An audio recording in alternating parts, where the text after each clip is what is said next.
All right. Thanks for joining me, Erin. I appreciate it. Sure. So, the first question that I want to ask you is about some discomfort that solopreneurs and probably most of us have as we run our business. And we're going to get into what you helped me with. And I am still amazed that you were able to identify so quickly for me. Can you tell me about how most solopreneurs have one area of their business that seems really difficult, like a fight? Mhm. And whether it's sales, follow up, any part of the business, and it really is a hindrance to them. But you see something different when you look at that because of the work that you've done with Colby and how you can see beyond things. Yeah, so I always am going to ask somebody, let's imagine that the challenge is in the sales area. What is the part of it that's actually making you feel really icky, right? And so based on hearing that, I can sometimes help them to understand, oh, it's because you actually need to follow a system and you're not really a systems person. Or it could be because you are a systems person and you don't actually have a system to follow, right? That's just like a small example. It could be that you're looking to move really quickly and your sales process is very slow and you actually need it to speed up. You need to remove some pieces, right? So I think it's about really lasering in on what specifically the challenge is. And sometimes it feels like it's all a big mess, but it's can we get underneath in order to Mhm. discover what's actually underlying that discomfort or that challenge. So it's really person specific, but I tend to start with where do they fall on the systems spectrum is one of the initial things that I look for.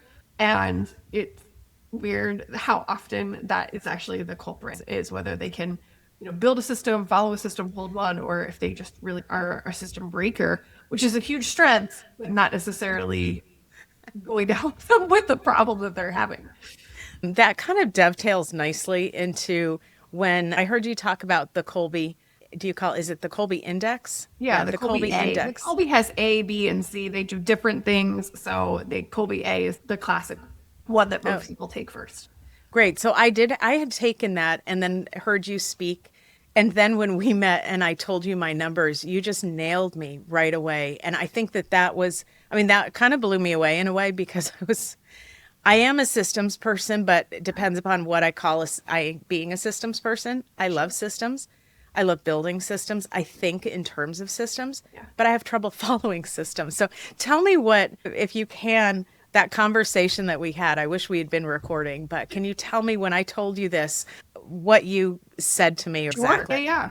So your score is a 6762. And Mm-hmm. so what I saw was your seven's the number that you lead with. So you lead with building systems. And then you go to the place of getting the data and the information you need in order to inform the system. And then you go over into what kind of tweaks do we need to make before we take action, right? And Yeah. so it becomes this sort of vicious cycle of build a system, gather more information. We should test it, but there's not enough system. And so it becomes this like very cyclical thing where what we really need is you to like get into motion and actually take a system out for the test drive to see is it going to get you the results you want. But because it just stays in the laboratory and gets worked over, there's no real shipping it, which is what I think is the thing that we noticed about you that was really true.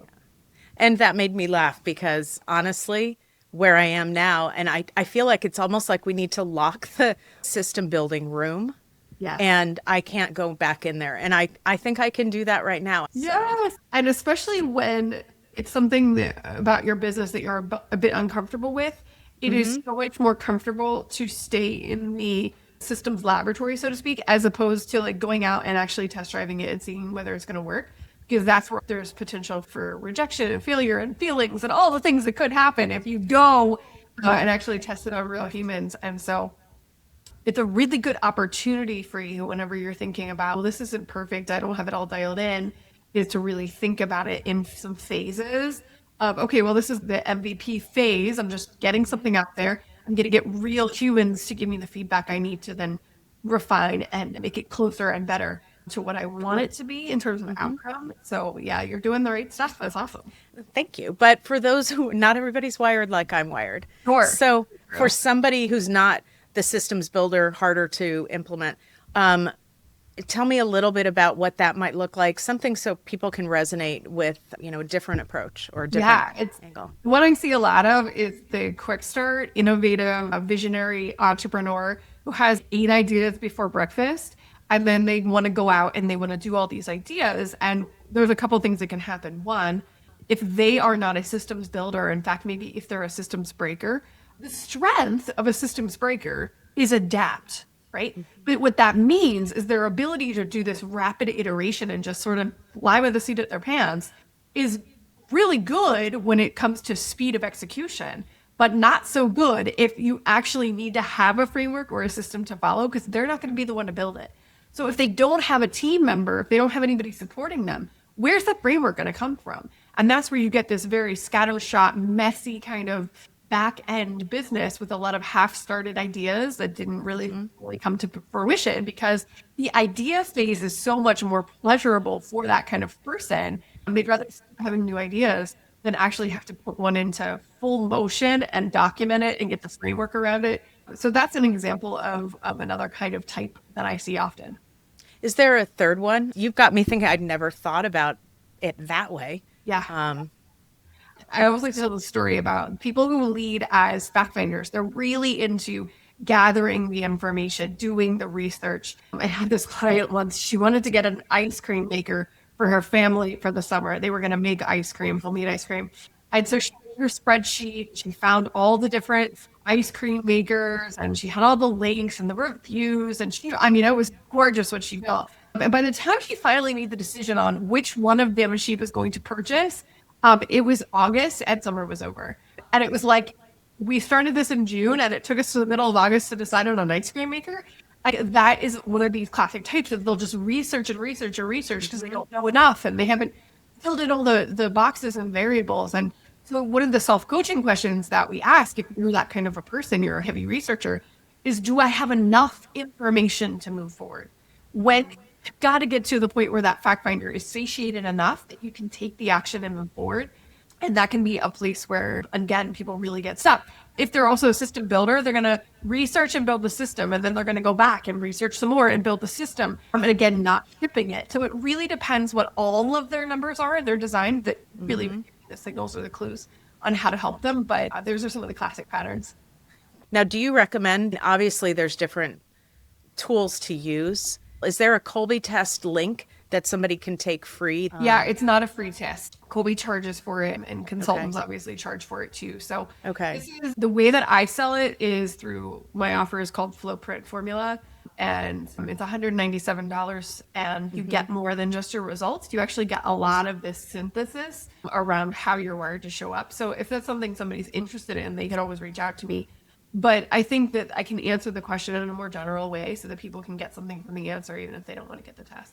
The upshot of this is the better you know yourself and the better you know what your challenges are and how to work with those. And that's the best. That's what you need to do. And there's different ways of doing that, right? Absolutely. Yeah. What I just realized in hearing what other people deal with, I knew that I didn't think the same way everybody thinks, but it's so fascinating. And so I think that there's a lot of guilt that I felt where it's like, I'm smart. I know how to build things. Why is it so difficult for me? Tell me about that. And what would you say to somebody who's feeling guilt or whatever emotion and roadblock that makes it difficult for them to get the things done that they need to get done?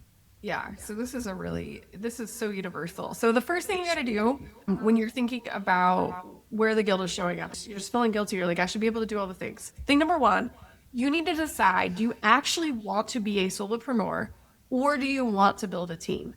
Because the gap between that is really large in terms of what the answer is. So if you are truly a solopreneur, regardless of whether you have the budget for a team member or not, that's not the question I asked. It's, do you want to be a solopreneur or do you want to build a team? And then we ask budget questions after that, right? So if you want to be a solopreneur, then what you really have to get disciplined about is saying, okay, what is the mode I'm in right now? And what do I need to be focusing in on right now in order to accomplish my goals? Because if you're in business, you need to have clients or revenue, customers. However, you don't have revenue, you have an expensive hobby. You do not have a business, right? So Hmm. as a solopreneur, your number one biggest role is a sales marketing combination. You need to do the marketing and do the sales in whatever combination that is. And that's how you get a successful business. Then you can stay solo, and that's completely doable, but that's the first decision. If you're on the other side and you're saying, I want to build a team, well, then the question becomes, what is the first person you want to add to your team so that it takes things off your plate that are either you're really not good at them, or you know that they are lower dollar per hour things that you can take off your plate so you can have more focus on the higher dollar per hour stuff, right? So it becomes prioritizing your money if you're going to build that team. And either way, you still have to be the owner of your sales message, your marketing message. So those things have to be honed in first. And it can be really challenging. So if you're finding yourself getting stuck frequently, it's sometimes worth knowing what your Kolbe is, because then you understand how you're predisposed to take action and how you're predisposed to make decisions. And that will then translate back into how you would build your team and what actions you would take.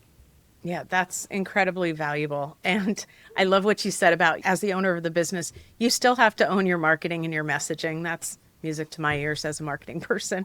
Hey, I want to ask you one more question. I would love for you to share with the audience here what you do Yeah, and a little bit absolutely. about your business. Sure. I focus on helping founder led businesses to build teams that allow them to grow, to allow them to scale. And most of the founders I work with have small teams to start with, maybe two, three people, maybe as many as five, but they're really looking to scale to 10 or 15 and grow something that's much larger. And so what we focus in on is getting the right people in the right roles and really defining what those roles are, right? So I'm weirdly passionate about job descriptions. So when we start with a really, really well-defined role, we can then say, okay, what's the Kolbe that is going to match this role, but also the Kolbe score for the person that's going to sync up with the existing team and the outcome that this team needs to produce. And so when you're in the space of understanding that, you can really build an A plus, very resilient, very outcome focused team. And so that's what I do all day, every day, and what I love to do. But it really can start with Kolbe, which is the simplest way to say it is if you know your Kolbe A score, there's a lot that you can do with that knowledge. A lot of self-coaching, designing things to be more in alignment with the way you like to work, that kind of thing. So a lot of people start there.